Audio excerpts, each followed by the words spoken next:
Bem,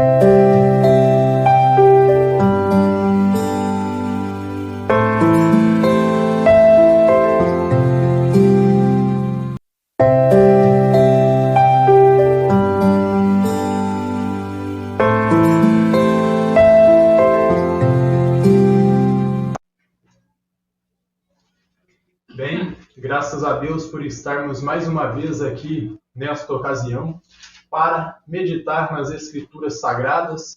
Graças a Deus por esta rica oportunidade que o Deus Eterno Ele nos dá de estarmos aqui nesta reunião para estudarmos e assim meditarmos nas profundezas das suas santas Escrituras. Quem estiver com a sua Bíblia, por gentileza, abra comigo aí em 3º de João, de versos 9 até o 15. E hoje, graças a Deus, nós vamos encerrar mais uma epístola dessa apostólica.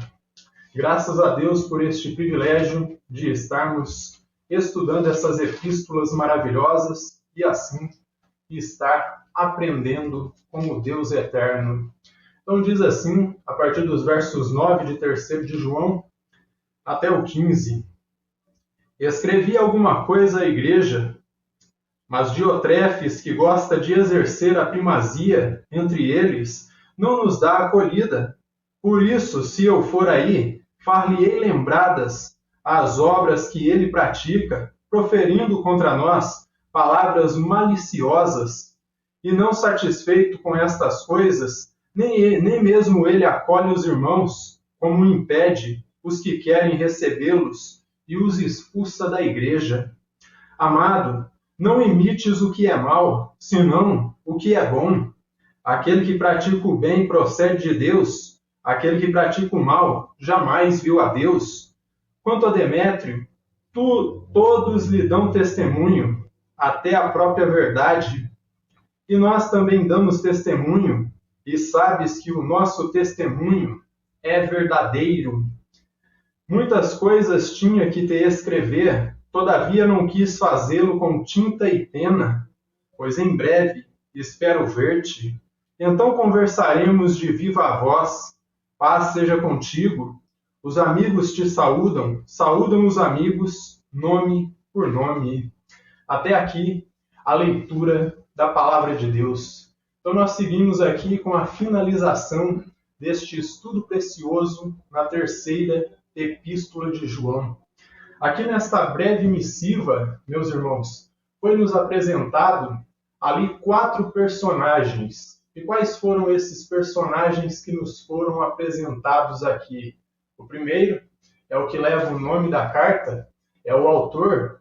Foi-nos apresentado aí João o apóstolo, que como um pastor ele escreve a essa congregação, orientando para que ela cresça em graça. Depois nós temos o segundo personagem aí, que é Gaio. Este homem honrado e seguidor do Senhor Jesus Cristo é o destinatário. Na sequência nós temos aí Demétrio, outro homem honrado também, que foi usado para ser o mensageiro, o carteiro que iria entregar essa carta. E logo nós temos aí Diotrefes, que vem a ser o problemático, aquele que era a razão, a causa, a circunstância de João estar escrevendo novamente a essa congregação. Então, Gaio, um grande homem hospitaleiro, amoroso, que nós conhecemos na primeira sessão aqui desta carta, homem honrado, que a todos os emissários ali que João o apóstolo enviava, ele recebia e dava toda a guarida necessária para eles, toda a hospitalidade. Depois nós temos esse Demétrio aí, que, como nós vimos na exposição passada, talvez pode ser que ele deu um pouco de trabalho, ali em Atos 19, ele se opôs a Paulo, pois ainda não conhecia as Escrituras, mas nós entendemos que, posteriormente, ele se converteu e veio a ser um missionário.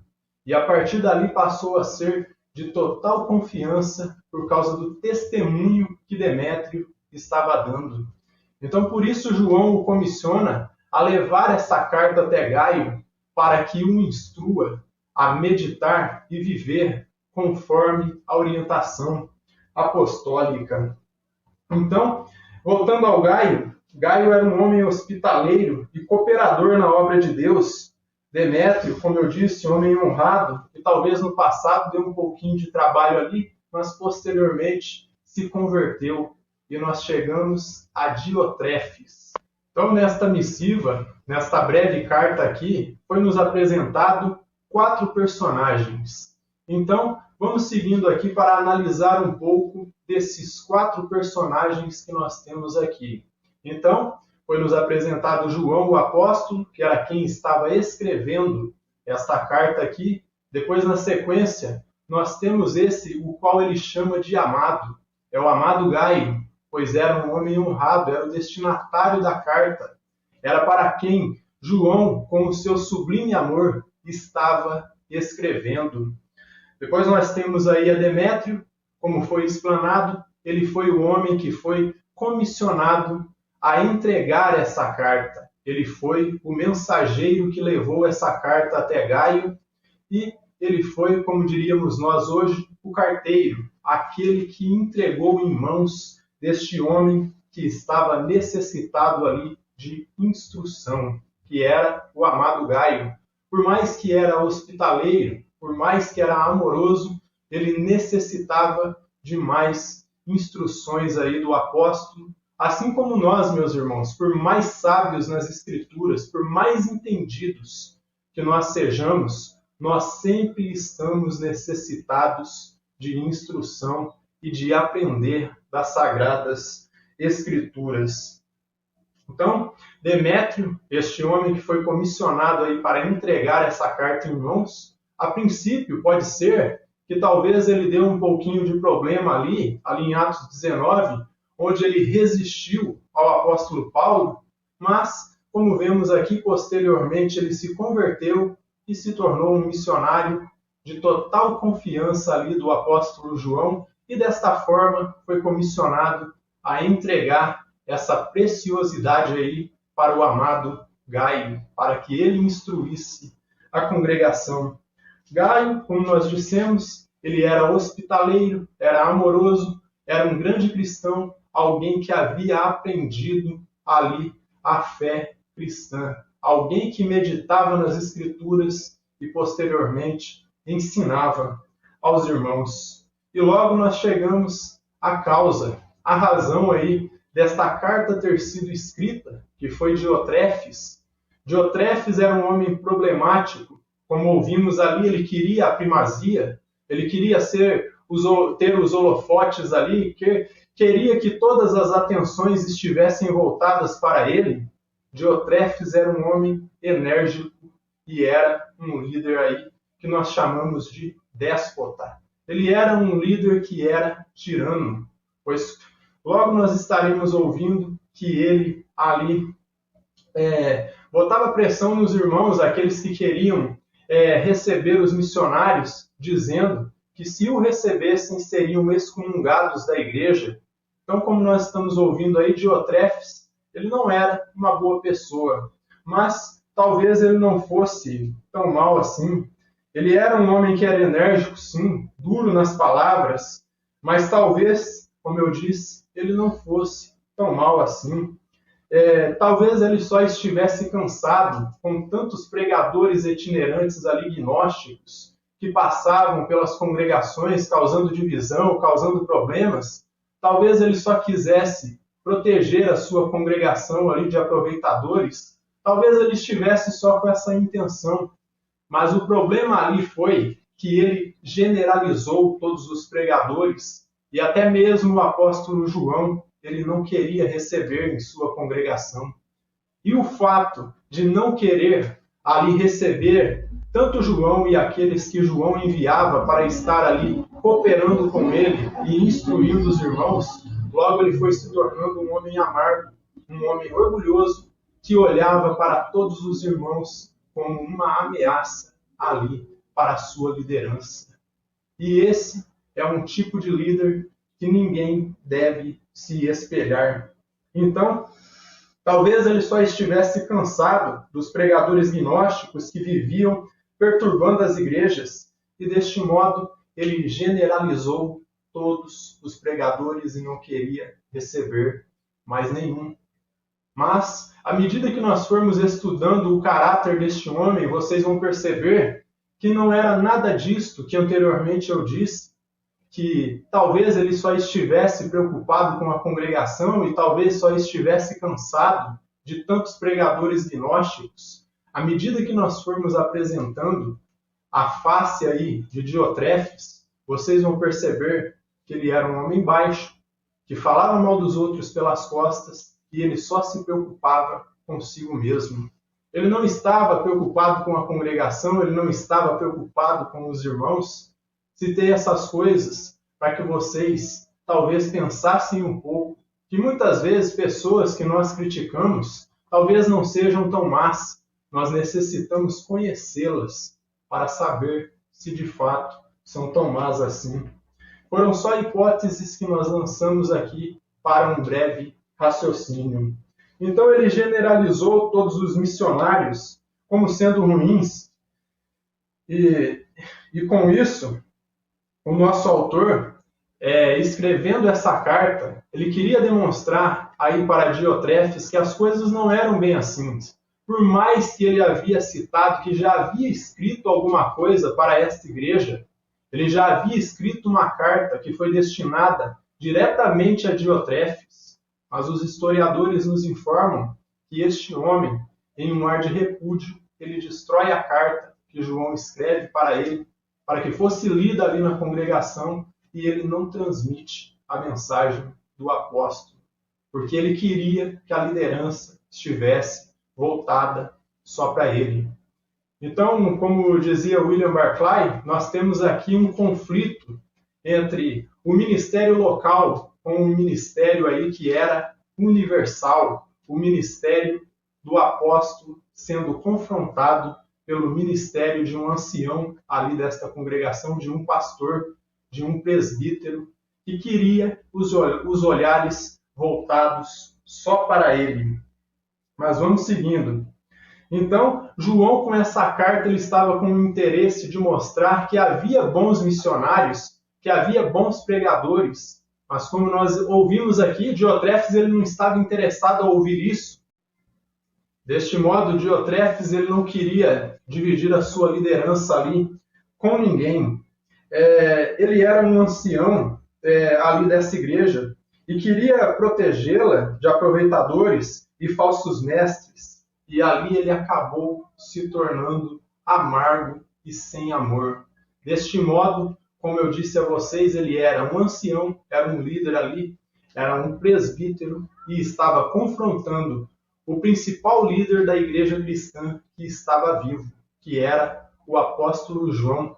E à medida que nós formos avançando no estudo aqui, vocês vão ouvir João se questionando ali e dizendo que este homem proferia palavras ali que eram indignas contra ele, falava mal dele pelas costas e falava coisas que não tinham um pingo de cabimento.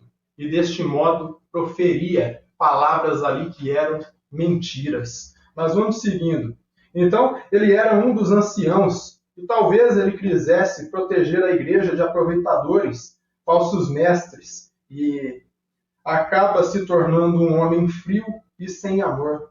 Esse foi o mal dele, o fato dele não amar os seus irmãos. Ele julgava que todos ali eram uma ameaça para a sua liderança ali, como ancião ou presbítero dessa congregação. Verso 9, Escrevi alguma coisa à igreja, mas Diotrefes, que gosta de exercer a primazia entre eles, não nos dá acolhida.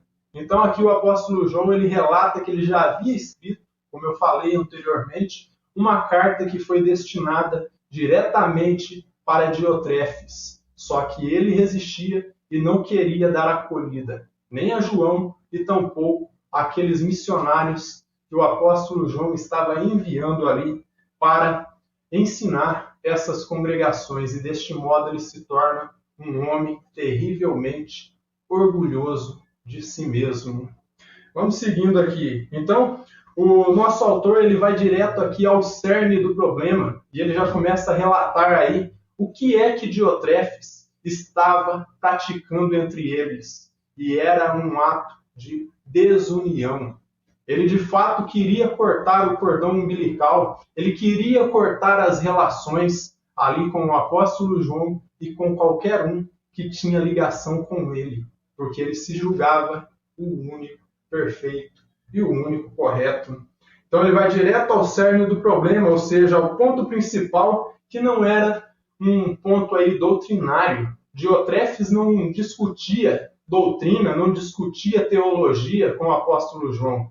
Era um problema aí que era moral, porque como nós ouvimos, o único problema é que ele não queria nenhum líder ali que não fosse ele.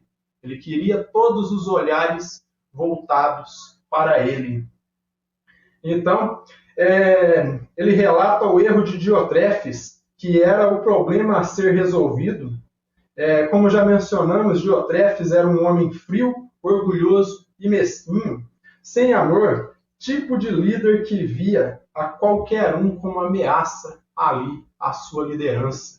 E por isso, pelo fato dele ver que qualquer um ali na concepção dele era uma ameaça para a sua liderança, ele se torna um homem vil e baixo e começa a falar mal dos outros pelas costas, de João, dos apóstolos e ali de todos os missionários que eram enviados pelo apóstolo João, tipo de pessoa que é baixa e ela precisa desmerecer os outros para se sentir grande.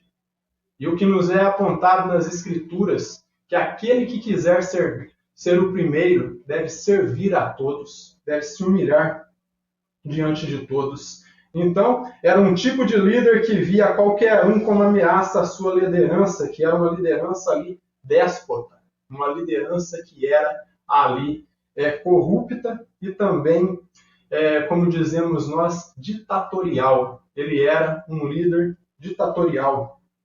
E deste modo, ele não recebia o apóstolo João, que já havia escrito uma carta direta a Diotrefes na tentativa de corrigi-lo. Só que o que ele fez com a carta? Provavelmente lançou ela no fogo e não leu a congregação. Ele destruiu essa carta. Então, carta que provavelmente ele destruiu e não leu para a sua congregação. Então, deste modo, o que nós identificamos aqui? Já vai ficando claro qual era o caráter de Diotrefes. Ele não era um cristão convertido. Ele estava preocupado apenas com os seus interesses e nada mais. Então já vai ficando claro qual era o caráter de Diotrefes, um perfil que não deve ser imitado, pois é o perfil de alguém que ainda não se converteu.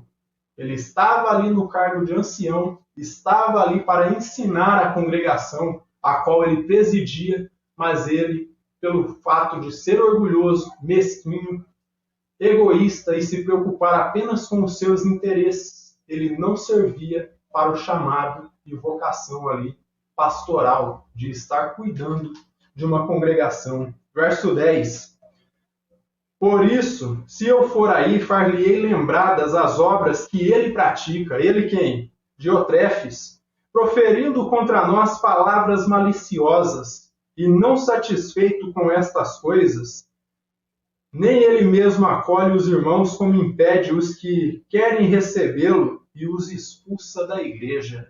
Então aqui, ele já começa salientando e demonstrando qual era o caráter genuíno de Diotrefes. Era um homem que proferia palavras maliciosas contra ele e contra os seus emissários e também contra os irmãos que queriam receber os enviados de João. Então, vamos seguindo aqui. Então, João segue declarando que ele irá até a congregação de Gaio e ele vai trazer à memória todas as más obras ali que Diotrefes estava praticando. Ele vai trazer à memória, ele diz, e vai relatar e trazer à memória deles a má conduta de Diotrefes, o qual proferia palavras maliciosas contra João e os enviados de João. A palavra aqui que foi traduzida do grego para o português como proferir significa algo bastante interessante. Essa palavra é philaron, que no grego clássico significa falar absurdos, falar coisas que não têm fundamento. Ele não só falava palavras ali que eram iníquas contra o apóstolo João e contra os seus enviados, como também ele inventava calúnias, mentiras. Então, por isso, João usa a palavra philaron, que significa falar absurdos, contar mentiras, inventar coisas que não têm fundamento e difamá-lo. Então, o que ele está dizendo aqui, ele não só não me respeita, como ele também me difama. Ele fala de mim pelas costas e envenena a todos contra mim, através dessas palavras maliciosas que ele fica proferindo aí. É um homem com total falta de caráter. Então, como eu disse, philaron, que no grego original, no grego clássico ali, significa falar absurdos. Deste modo, Diotrefes, ele não só difamava João e seus colaboradores com palavras ímpias, mas também falava disparates, coisas que não eram verdade. E, como eu disse, atitude típica de pessoa baixa, que ele tenta ali rebaixar os outros para poder se sentir grande. E isso é uma implicação aí que nós chamamos de implicação filosófica. Você deve entender, você não necessita humilhar os outros para se tornar grande. Você se faz grande servindo os outros, sendo o menor. Então, a atitude de pessoa baixa e sem caráter, que precisa diminuir os outros para se sentir grande. E desta forma, João denuncia o mau caratismo aí de Diotrefes.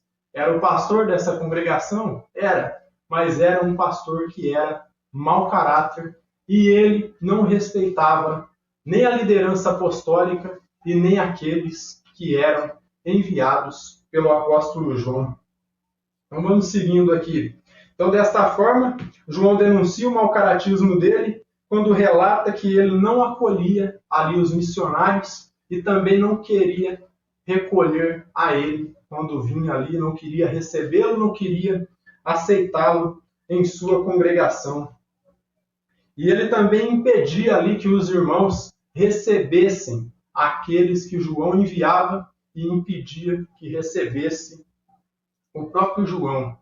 E como que ele fazia isso? À base de ameaças, meus irmãos. Ele ameaçava excomungar os crentes ali daquela congregação, ou seja, botar para fora se eles recebessem a João ou qualquer um que tinha ligação com João. Ele não queria nenhum tipo de ligação com o homem de Deus que ali estava.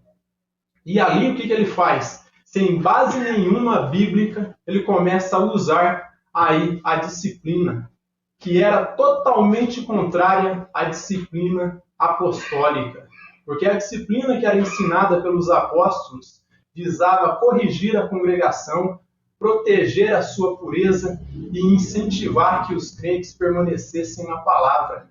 Só que como ele era um ditador, ele era um déspota, ele fazia deste modo, ameaçava os irmãos para se manter no poder. Então, o que estava em jogo ali, ele não queria que os irmãos se mantessem na palavra.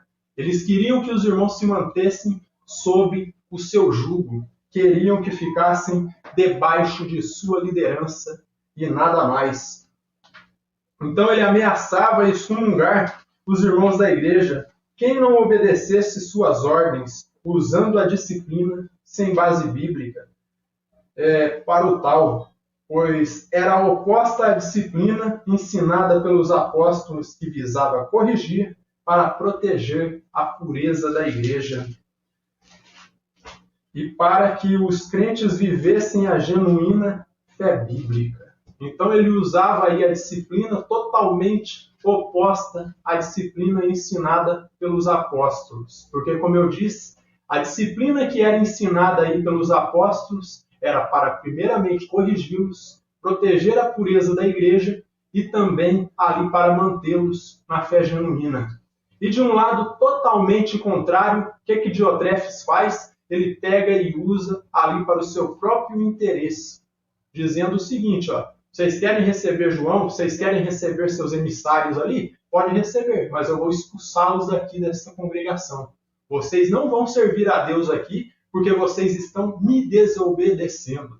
Então, o que ele queria dizer? Eu estou usando ali a disciplina para que vocês se mantenham debaixo do meu jugo. É para me obedecer. Se não me obedecer, está fora. Eu vou excomungá-los, eu vou expulsá-los daqui. Então ele estava usando a disciplina totalmente oposto do que era previsto ali por João e todos os apóstolos. Versos 11 e 12, ó. Amado, não imites o que é mal, senão o que é bom. Aquele que pratica o bem procede de Deus. Aquele que pratica o mal jamais viu a Deus. E aqui, com certeza, quando ele fala aquele que pratica o mal jamais viu a Deus, ele estava fazendo referência a Diotrefes, dizendo, olha, ele está praticando mal. Ele está demonstrando que ele nunca viu a Deus. Ele não conhece o Eterno. Por isso pratica essas obras. Ó. Quanto a Demétrio, todos lhe dão testemunho, até a própria verdade, e nós também damos testemunho.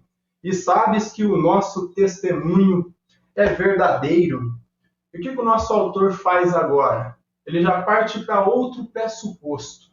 Então ele começa a dizer ali, ó, o nosso autor, ele instrui a Gaio imitar aqueles que são praticantes de boas obras, aqueles que praticam o bem, ou seja, o ensino apostólico.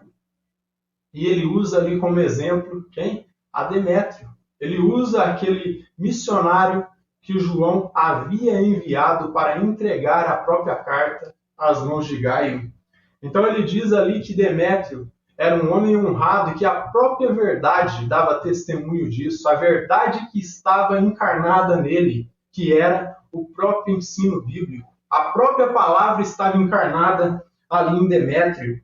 Então Demétrio era um homem honrado e de grande fé, e testemunho e apego e obediência à verdade, pois ela estava encarnada nele. Testemunho que era conhecido de todos, ainda que Gaio não conhecesse ele, era como se João dissesse para ele assim, ó, meu filho, eu estou enviando meu filho Demétrio aí para ir te orientar, recebe ele, aceite a carta que eu estou enviando por suas mãos e ouça o que aí está escrito, medite no que aí está escrito e obedeça. Confia em Demétrio, porque ele é um homem de suma confiança, é um homem honrado e temente a Deus que eu estou enviando aí para ajudar vocês. Era isso que João estava dizendo. Ó.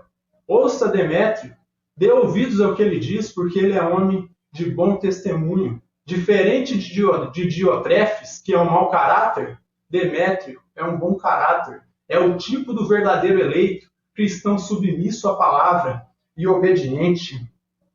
Então, mesmo que talvez Gaio ainda não conhecesse Demétrio, ele podia confiar nele, pois João demonstra que Demétrio era homem que ele tinha grande confiança. Como eu disse, pode ser que Demétrio no passado deu um pouquinho de trabalho ali para o apóstolo Paulo, ali em Atos 19, mas depois ele se arrependeu dos seus erros e veio a ser ali um missionário de total confiança do apóstolo João. Então ele tinha grande confiança e que Gaio poderia confiar, pois João declara que ele sabia que o testemunho ali do próprio João era verdadeiro. Ele diz, ó, você sabe que o nosso testemunho é verdadeiro, então pode confiar em Demétrio, que ele é homem de minha confiança. É eu que estou enviando ele aí e você pode confiar que ele vai ser de bênção. Ouça o que ele tem a dizer e medita nas palavras dessa carta. Era mais ou menos isso que João estava querendo dizer quando relata essas palavras ali. Então, mais uma vez, eu vou repetir. Ó, ele diz para Gaio, tem ali em estima aqueles que são praticantes do bem e se espelha neles. Então, se Demétrio era um homem temente a Deus, imite ele na fé e na perseverança. Agora, no caso de Diotrefes, já que ele é um mau caráter, já que ele não obedece às Escrituras, ele anda a seu bel prazer, nos interesses de seu coração, não dê crédito a ele, não dê ouvidos a ele, não ouça este homem. Versos 13 e 15, diz o seguinte, ó, Muitas coisas tinha que escrever, todavia não quis fazê-lo com tinta e pena, pois em breve espero ver-te, então conversaremos de viva voz. A paz seja contigo, os amigos te saúdam, saúdam os amigos, nome por nome. Então ele encerra a sua carta aqui dizendo que ele tinha muitas coisas mais para dizer ali para o amado Gaio, só que ele diz, eu não quis fazê-lo com tinta e pena. Já que eu vou viajar, já que eu vou ir aí até a sua congregação, vamos conversar de boca a boca. Saiba que os irmãos que estão aqui, esses amigos do qual ele se refere ali, estão mandando saudação para você, nome por nome. E o que João está demonstrando ali? Cartas são boas, meus irmãos. Às vezes mensagens de texto são ótimas, só que não substitui o fato ali do calor humano de você conversar com uma pessoa boca a boca, de viva voz ali. Porque talvez o fato de você escrever um texto para alguém pode haver uma má interpretação. Só que quando você está conversando pessoalmente ali, você está ouvindo o que a pessoa está dizendo, é totalmente diferente. Se você não compreender o que ele está querendo expressar, você tem a liberdade de perguntar. Agora, quando você está lendo um texto, uma carta de alguém que enviou para você de longe, talvez você pode entender o que ele quer dizer, só que talvez não. Então, por isso, João ele diz, tinha muitas coisas que eu tinha que falar mais contigo, meu irmão, só que eu prefiro ir até aí e falar com você de viva voz, boca a boca. Porque tem coisas que é melhor falar pessoalmente do que falar por carta. João encerra a sua carta e com as suas palavras ali que ele usa, ele confirma que tanto ali a primeira, a segunda e a terceira carta foram escritas por ele. E o porquê? Devido à semelhança das palavras. Eu vou mostrar aqui para vocês. Vamos comparar aqui o verso 13, voltando um pouquinho. Muitas coisas tinha que te escrever, todavia não quis fazê-lo com tinta e pena. Então vamos comparar o verso 12 com este aqui, com o 13 da segunda carta. Ele diz assim, olha como que João encerra a sua segunda carta e veja se não é paralelo à forma que ele encerra a terceira.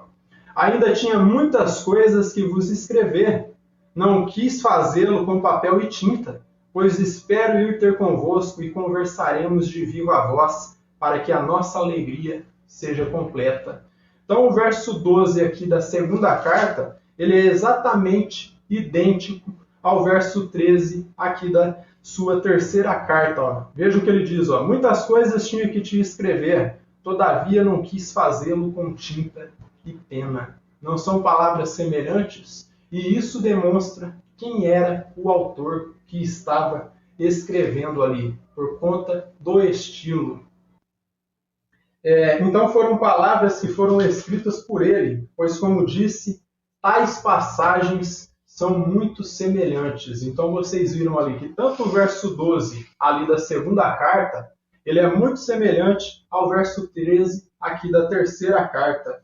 Então, mostram que foram por ele escritas, pois, como disse, tais palavras são muito semelhantes e trazem a marca registrada aqui do apóstolo João, que é o amor com que ele falava e escrevia. Mesmo que algumas passagens ali ele se pareça um pouco enérgico, um pouco duro, nós devemos entender que muitas vezes o amor ele é corretivo. Nós devemos entender que o amor é corretivo, ele não é um amor ali romantizado, como esses filmes românticos que nós temos por aí, ou como best-sellers que foram escritos sobre romance, mas muitas vezes o amor ele é duro, ele é corretivo. Desta forma, eu já gostaria de concluir aqui esta exposição com algumas aplicações. Então, pelo que nós ouvimos aqui, o orgulho de si próprio ele é algo que é terrível. E por quê? Pois é egoísta. O autor de comentários em 3º João, John Stott, ele salienta o seguinte aqui, o egoísmo vicia todas as relações. E o porquê que o egoísmo ele vicia todas as relações? Porque a pessoa ela só olha para si próprio e ele se esquece do outro. Ele não se preocupa com os interesses da outra pessoa. Ele fica centrado ali no seu mundinho, preocupado só com o que ele quer, só com o que ele visa, que é correto. Então, é porque a pessoa só olha para si e se preocupa consigo mesmo e se esquece do outro. E outra coisa que acontece aí quando nós somos orgulhosos e egoístas, esse orgulho e egoísmo nos afasta de Deus. Deus, ele não pode estar ali ao lado de pessoas que são egoístas e são ali orgulhosas, como o orgulho afastou a Deus ali de Diotrefes. E pelo que vocês perceberam, esse homem, ele tinha total desequilíbrio e ele não servia para estar na posição que estava devido ao seu orgulho, o fato dele ser mesquinho e se preocupar apenas com os seus interesses. O orgulho, meus irmãos, ele nos leva a cometer todo tipo de erros, porque, como eu disse, nós nos ocupamos em olhar apenas para o nosso umbigo. E essa palavra aí, egoísmo, vem de ego, a palavra grega que significa eu. Então, quando a pessoa ela é egoísta, ela só olha para o seu ego, só olha para si mesmo e se esquece do outro. Então, nos leva a cometer todo tipo de erro, pois nos leva a seguir e nos orientar pelo nosso coração. E como nós ouvimos ali o próprio profeta Jeremias dizendo no capítulo 17, versículo 9, que o nosso coração ele é enganoso. Então, quando você se torna orgulhoso, mesquinho, egoísta, você acaba se afastando de Deus e se orientando pelo seu coração por aquilo que você acha que é o certo e não se deixa levar pelo Espírito de Deus. E você acaba ali como o rei Uzias, em 2 Crônicas, capítulo 26, versículo 16. Ele, pelo fato de querer se transparecer ali, ser algo que ele não era, ele transgrediu a lei de Deus, ele transgrediu contra o Senhor por ser orgulhoso e exaltar o seu coração. Diz ali o proverbista Salomão que o coração altivo, ele é o caminho do ímpio. Todo ímpio ele tem o coração altivo, ele quer se exaltar, ele quer se aparecer, ele quer demonstrar que é melhor do que o outro, quando todos nós somos ímpios, somos pecadores, rendidos debaixo do pecado. A única diferença que temos dos mundanos é que nós fomos redimidos pelo sangue de Cristo e eu acredito que o Espírito Santo está sobre nós e por isso nós cometemos um pouco menos de erros do que eles. Mas a natureza pecaminosa ainda continua em nós. Então Uzias transgrediu a lei do Senhor por ser orgulhoso e exaltar o seu coração. O orgulho leva à ingratidão também. Ezequias havia recebido ali, em 2 Crônicas, capítulo 32, versos 24 e 25, uma bênção de Deus. Só que ele foi ingrato e não obedeceu os mandamentos de Deus ali no final de sua vida e por isso ele pereceu.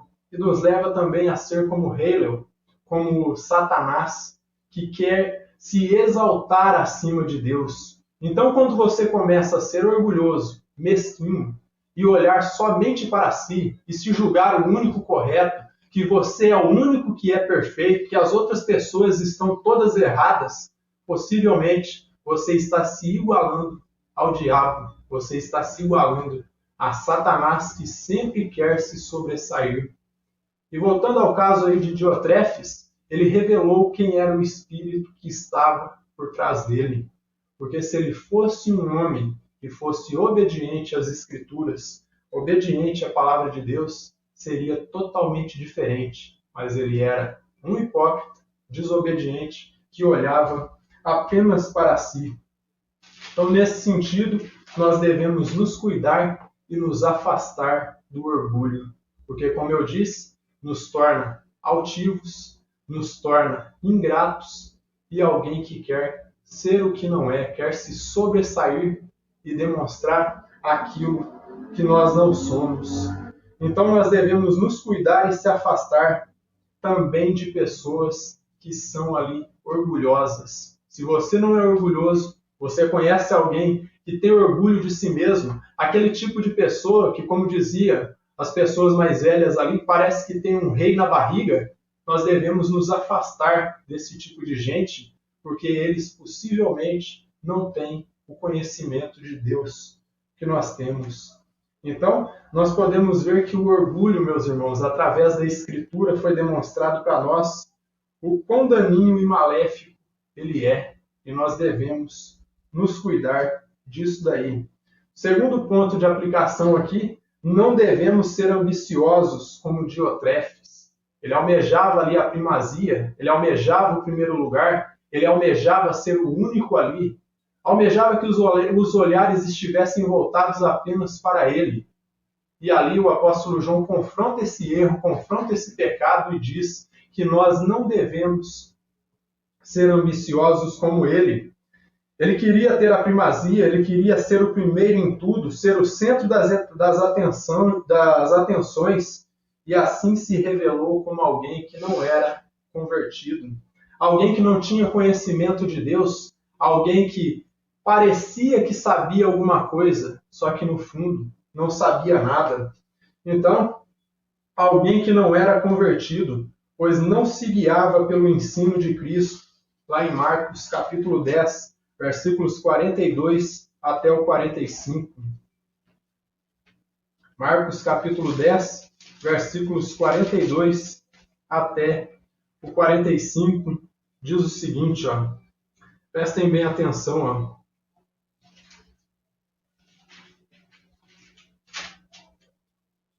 Diz assim, ó, mas Jesus, chamando-os para junto de si, disse-lhes: sabei que os que são considerados governadores dos povos têm-nos sob o seu domínio, e sobre eles os seus maiorais exercem autoridade.